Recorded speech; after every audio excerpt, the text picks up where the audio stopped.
Fala pessoal, entre intelectuais, acadêmicos e principalmente no meio de pessoas de esquerda, muita gente fala que devemos respeitar outras culturas. Isso porque não haveria culturas melhores ou piores, apenas diferentes. E pensar o contrário seria uma forma de racismo. Mas será que isso é verdade? E no caso de culturas onde é normal matar LGBTs, apóstatas, adúlteros, entre outras figuras? Nós devemos realmente respeitar essas culturas? Vamos conversar sobre isso? Se você curtiu a proposta, quer ampliar seus conhecimentos e participar do debate, dá aquele like, se inscreve no canal, ativa o sininho e vem comigo. Se você preferir ouvir este podcast em uma plataforma de áudio, o link está na descrição. Logo no começo, eu aviso que este programa terá palavras duras e fortes. E de antemão, eu já peço desculpas a quem possa se ofender. Mas algumas coisas precisam ser ditas claramente. Isso posto, para você que está chegando agora nessa discussão, ou tem uma vaga ideia do que é esse tal respeito a outras culturas, permita-me explicar rapidamente as origens dessa ideia e o que ela representa. No final do século XIX, ou seja, na casa dos 1800, os europeus dominaram vastas extensões da África e da Ásia. Naqueles tempos, eles também desenvolveram o que chamamos de teorias raciais. A ideia era que as raças negra, vermelha e amarela seriam intrinsecamente inferiores por sua história, grau de tecnologia ou mesmo desenvolvimento do seu cérebro. E os brancos, ou seja, os europeus, seriam a raça mais evoluída da Terra, a que atingira o maior número de realizações intelectuais e tecnológicas. Sob essa perspectiva, uma vez que as raças não brancas eram consideradas biologicamente inferiores, a cultura produzida por elas seria também algo inferior. Com base neste pensamento, os europeus deram a si próprios uma missão civilizadora. A ideia aí era que caberia aos brancos levarem a civilização e a cultura europeias aos povos que não as conheciam. E com isso, culturas nativas inteiras foram exterminadas. Modos de vida ancestrais foram eliminados, crenças espirituais belíssimas foram destruídas e pessoas foram convertidas à força ao cristianismo. Os que tentavam resistir foram mortos e perseguidos. Todo este processo foi um verdadeiro horror de violência e opressão.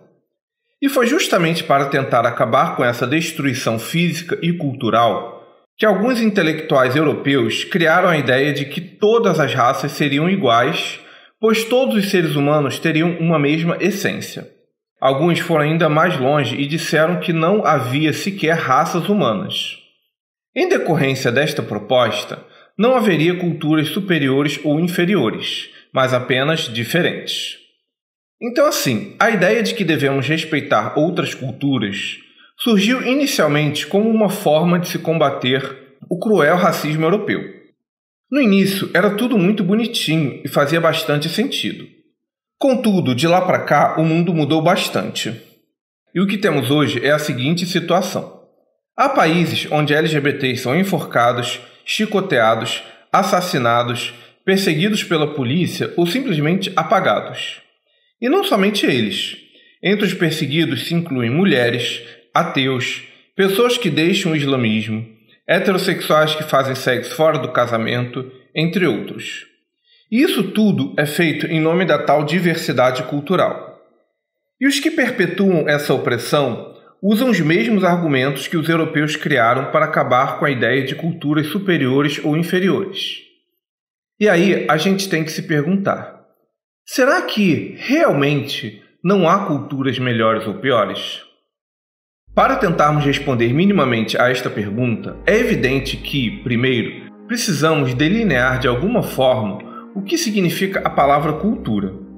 E é isso que faremos a partir daqui. Na linguagem popular, este termo tem dois significados. O primeiro deles se refere à cultura como sinônimo de conhecimento e formação geral. Quando dizemos que alguém tem muita cultura, significa que esta pessoa é muito inteligente, bem informada, cosmopolita, etc. O segundo significado se refere a hábitos, costumes e leis de uma sociedade. Esse significado está mais alinhado às chamadas ciências humanas, especialmente ao que chamamos de antropologia, que é a ciência que estuda os seres humanos de um ponto de vista físico e social. Só que, se nós olharmos todos os livros de antropologia, veremos dezenas de definições da palavra cultura. São tantas definições que nem os antropólogos se entendem. Tanto é que qualquer um que desenvolva trabalhos nessa área deve inicialmente delinear qual definição de cultura se está usando. Muita gente acha que cultura é comida, língua, danças, roupas, religião, etc. E todas essas definições estão corretas. Só que cultura não é apenas isso. Ela é também legislação, organização social, sistema penal, formas de coerção social, códigos de conduta, modos de produção, sistema de trocas econômicas, etc. Absolutamente tudo pode ser enquadrado sob o manto da palavra cultura. E, em função disso, na ausência de uma definição mais precisa, a cultura de um povo pode ser absolutamente tudo. E quando algo é tudo, esse algo é também nada. É aí que começam os nossos problemas. Tendo em vista tudo isso, devemos nos perguntar: afinal, existem culturas melhores ou piores? Para responder a esta pergunta com alguma precisão, nada melhor do que olharmos a vida real das pessoas de carne e osso. Quando olhamos para a Suíça, Finlândia ou Nova Zelândia, por exemplo, vemos sociedades funcionais. Nelas, LGBTs podem se casar, as pessoas podem escolher a religião que querem, podem criticar o governo à vontade, abrir seus próprios negócios, se divorciar, fazer sexo sem que o Estado interfira na vida privada dos seus cidadãos, escolher qual lado político vão apoiar.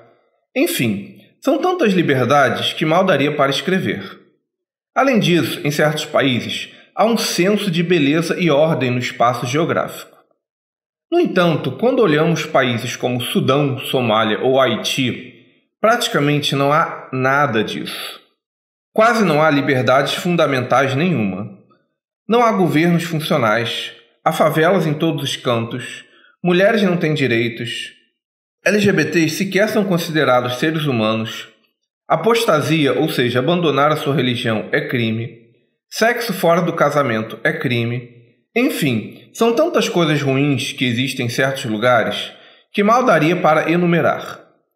Em função disso, devemos nos perguntar: será que realmente não existem culturas melhores ou piores? Será mesmo? Se você é LGBT, onde você se sente mais seguro? Na Suíça ou na Somália? Mas atenção, nessa discussão vale fazer um importante adendo. Quando eu levanto a possibilidade de que talvez haja culturas melhores ou piores, em momento algum estou considerando que todos os suíços ou finlandeses são superiores aos somalianos em termos de genética. Era isso que se pensava no século XIX, e esta ideia racista deve ser rechaçada com veemência. O que estou querendo dizer é que podemos afirmar com algum grau de certeza que alguns pactos sociais parecem inegavelmente melhores do que outros. Negar isso é simplesmente desonestidade. E um outro detalhe que devemos ter em mente é que admitir que existem pactos sociais ou culturas melhores do que outras em nenhum momento significa dizer que a Suíça, a Finlândia ou a Nova Zelândia são perfeitas e que não têm um problema algum. Tampouco significa dizer que alguns países são puro lixo e não tenham nada de bom ou nada a oferecer. Contudo, nessa discussão, basta olharmos o fluxo migratório. O que vemos é gente de países da África e do Oriente Médio indo para a Europa, mas não vemos o contrário. Sobre isso, muita gente vem com o argumento de acusar o imperialismo e os europeus pela miséria e baixa qualidade de vida que existem em alguns países. Este argumento tem algum grau de verdade, mas também já tem muito tempo que a descolonização aconteceu, de modo que esta ideia está ficando cada vez mais deslocada como desculpa. Seja como for, ainda que os europeus possam lá ter sua parcela de culpa pela situação de alguns países, isso não anula o fato de que alguns pactos sociais são muito melhores no sentido de atrair pessoas e de dar qualidade de vida para sua população. Dito de outra maneira, Portugal pode até ter parte de culpa pela miséria no Brasil, mas isso não anula nossa incompetência e tampouco nossa falha em vários aspectos da sociedade e mentalidade coletiva do Brasil.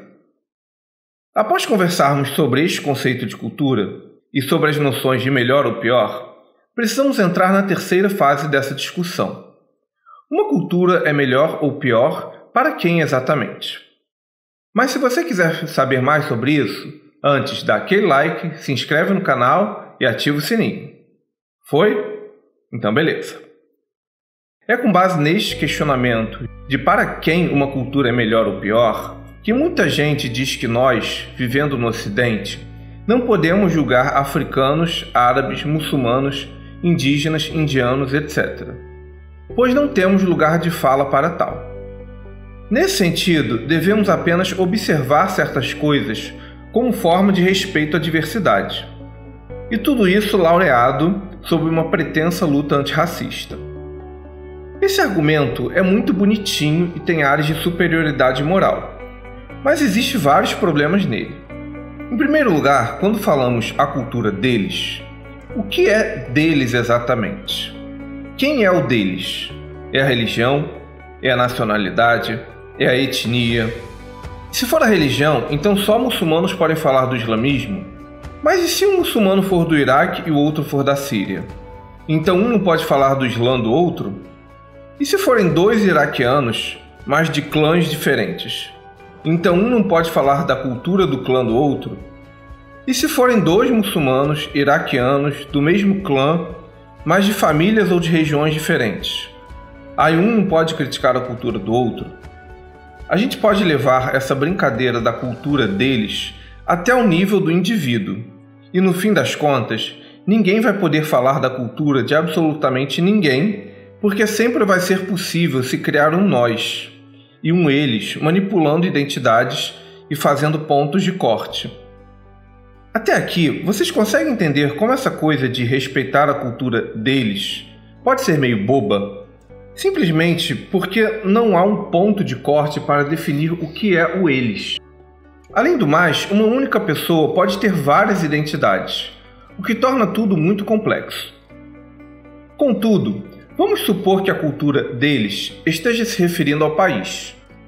Ora, é sempre importante não esquecermos de que todo país é composto de muitas classes sociais e de muitas forças políticas em disputa. E em todos os países há grupos que defendem os direitos LGBTs, das mulheres, dos ateus, de outras correntes da religião, etc. E também há os que perseguem esses grupos e suas ideias. Então, quando o intelectual diz que devemos respeitar a cultura deles, não.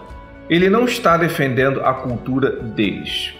O que ele está fazendo é defendendo que a classe dominante de um país possa perseguir os outros, as classes de menos poder.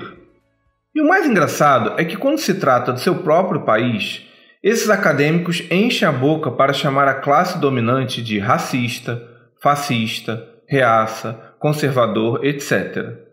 Mas quando se trata da classe dominante de outros países que oprimem e perseguem violentamente os mais fracos, esse pessoal vira a bunda e diz, abre aspas, vamos respeitar você assassinar os oprimidos porque é a sua cultura. Vejam como eu sou superior por achar que não existe nada e nem ninguém superior. Fecha aspas. Então assim, já que só pessoas de uma cultura podem falar sobre essa cultura, no dia em que eu vir dois LGBTs decapitados na Arábia Saudita ou enforcados no Irã voltarem à vida e dizerem nós optamos por ser mortos, no dia em que eu vir uma mulher sendo apedrejada por adultério dizer eu adorei ser apedrejada até a morte, no dia em que eu vir um opositor do regime iraquiano torturado por criticar Saddam Hussein dizer que amou ser torturado, aí eu vou acreditar que não há culturas melhores e nem piores, apenas diferentes. Quando as vítimas dessas culturas defenderem o seu sofrimento, aí eu vou achar ok este argumento.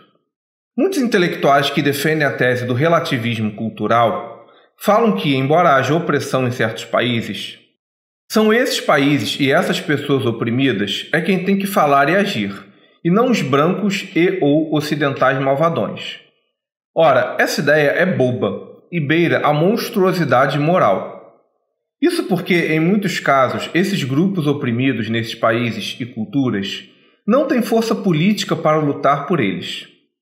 Não têm espaço de organização social, na medida em que vivem em ditaduras brutais que sequer permitem a organização da sociedade civil. Ou ainda não têm acesso à educação, de modo que são tão ignorantes que ou nem sabem como lutar ou nem têm capacidade intelectual para isso. Ou porque são tão oprimidas que sequer vislumbram que as coisas poderiam ser diferentes. Essas pessoas precisam de ajuda de forças externas, sim. Galera, com todo respeito, essa postura de dizer que não há culturas melhores ou piores, apenas diferentes, é de cair o cu da bunda. É ser indiferente à perseguição contra os mais fracos que ocorre em certos países. É defender o opressor e as classes dominantes desses países. Não à toa, grupos seculares, feministas e LGBTs de países árabes e africanos têm horror a esses intelectuais de esquerda ocidental. Querem saber mais sobre isso? Procurem por Ayaan Hirsi, uma escritora ex-muçulmana que escapou da Somália em busca de uma vida melhor na Europa. Eu vou deixar um livro dela na descrição para vocês verem o horror que aqueles que se libertaram da opressão têm desses acadêmicos. O mais engraçado disso é que eu não sei se vocês perceberam, mas quase todo mundo que defende que não há culturas melhores ou piores, quase sempre é um intelectual ou militante político que é funcionário público no seu país, ganha um salário razoável e tem acesso a liberdades e ao que de melhor o Ocidente oferece em termos de conforto e qualidade de vida. Quando eu vir um dinamarquês fugindo da Dinamarca para a Somália em busca de uma vida melhor, aí eu vou acreditar que não há culturas melhores ou piores, apenas diferentes. O que intelectuais, acadêmicos e pessoas de esquerda precisam entender é que aquela África e aquele Oriente Médio que os europeus oprimiram, morreram. O que existe hoje são regimes autoritários que controlam seu povo com mão de ferro e não pobres tribos oprimidas. E quando esse conjunto de intelectuais e acadêmicos ingênuos dizem que devemos respeitar outras culturas porque não há nada melhor ou pior, apenas diferente, o que eles estão fazendo é empoderando déspotas, ditadores sanguinários e as mais horrendas formas de homofobia, machismo e violência. Os líderes desses países, bem como sua classe dominante, se apropriaram muito bem desse discurso ocidental para calar críticos, adversários políticos e todos aqueles que são diferentes. Eles não tiveram competência nem para criar seu próprio discurso, roubaram isso dos europeus. Às vezes, eu realmente me pergunto como essas pessoas que defendem que devemos respeitar outras culturas podem ser tão bobas ou ingênuas. Ou talvez não seja esse o caso. De bobas, elas talvez não tenham nada. O que elas talvez sejam é desonestas, hipócritas ou apenas desumanas. No fundo, quando elas querem forçar as pessoas a respeitar atitudes culturais bárbaras sem o mínimo de respeito por direitos humanos básicos, o que elas estão fazendo é lavando as mãos perante o sofrimento de pessoas que são perseguidas em vários países. E sabem por que intelectuais, acadêmicos e alguns esquerdistas fazem isso? Porque, no fundo, eles não estão nem aí para a vida dessas pessoas. Mentem dizendo que se importam, mas não se importam. Anotem bem o que eu vou dizer. A ideia de que diversidade cultural deve ser respeitada nada mais é do que uma forma elegante de racismo. E é um racismo porque ele nada mais é do que indiferença e o desejo de se livrar daquelas pessoas travestido de respeito. O mais engraçado disso tudo é que no século XX havia um sentimento nas esquerdas de uma internacional socialista. A ideia aí era acabar com a ideia de nação e criar um sentimento de unidade de todos os trabalhadores do mundo. Com o tempo, este sentimento internacionalista, em defesa dos oprimidos, foi desaparecendo, e o que ficou foi desesperador. Foi um sentimento de indiferença a quem era chicoteado, decapitado, preso ou enforcado em outros países, sob um manto inegavelmente racista de respeito. Se no século XX as dores dos trabalhadores e das classes oprimidas eram um problema nosso, no século XXI a opressão contra os mais fracos virou "isso é um problema deles". Nossos intelectuais se tornaram emasculados e medricas. Será que foi o dinheiro dos petrodólares árabes que moldou a Universidade Ocidental? O mais irônico de toda essa história é que centenas de intelectuais esquerdistas dizem que não podemos criticar outras culturas abusivas e opressivas na África e no Oriente Médio, pois isso é um problema deles. Contudo, essas mesmas pessoas são as primeiras a criticarem a ascensão da extrema-direita na Alemanha, na Itália, nos Estados Unidos, na Argentina, etc. Ora, por que estão preocupados com as culturas desses países? Isso também não seria um problema deles? Vocês sentiram um cheirinho de o que acontece na Europa é um problema nosso, mas o que acontece na África e no Oriente Médio é um problema deles? Gente, se isso não é o mais absoluto racismo, eu não sei o que é. Aliás, nessa toada, por que os europeus devem aceitar tantos refugiados da África e do Oriente Médio? Se eles estão se refugiando, isso também deveria ser um problema deles, né? Ah, mas aí não conta. Neste debate, sempre tem aquela pessoa desonesta que fala: ah, mas no Brasil também existe violência homofóbica, intolerância religiosa e tudo mais. Não é só no Irã e na Arábia Saudita. Quando eu ouço as pessoas falarem isso, eu fico na dúvida se eu estou diante de alguém ingênuo, desinformado, desonesto ou de caráter duvidoso. É evidente que todo tipo de perseguição e violência existe em todos os lugares do mundo, e não apenas na África e no Oriente Médio. E também é evidente que nenhum país do mundo é perfeito. Contudo, há lugares em que as coisas são passíveis de mudança. Há debate público, forças sociais se expressando e lutando para mudar. Há países onde a cultura de um povo é algo mutável e existe uma abertura para isso. E há outros países onde sequer existe este espaço. São lugares baseados na imaginária ideia de uma tradição que deve ser perpetuada e defendida. Neste contexto social, os governos e líderes religiosos não abrem sequer espaços para mudança. E existe uma diferença entre violência cultural da população e uma violência institucionalizada. É por essa razão que comparar a violência homofóbica que existe no Brasil com a Arábia Saudita, Irã ou Uganda é simplesmente desonestidade intelectual. Por fim, eu sugiro que, seja você quem for, reflita sobre essa coisa de que não existe culturas melhores e nem piores, apenas diferentes. As pessoas que são perseguidas em seus países por vários motivos precisam ao menos de nossa solidariedade e alguma forma de apoio. Ser indiferente ao sofrimento delas não é respeito. É racismo elegante e apoio às classes dominantes escrotas desses países.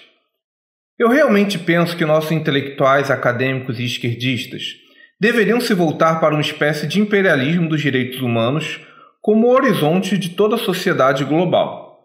Eles precisam acreditar, defender e irradiar ideias de democracia, liberdade e igualdade, não opressão, na primazia da ciência sobre a religião.